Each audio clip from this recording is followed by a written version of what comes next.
ఇదిగోండి మన రొట్టె, ఇదిగోండి పానకం. సూపర్ టేస్టీ ఉంటుంది.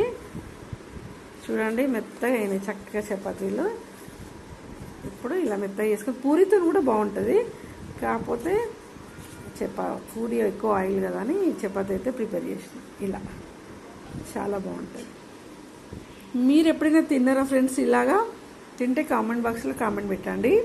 ప్లీజ్ లైక్ చేయండి, సబ్స్క్రైబ్ చేసుకోండి.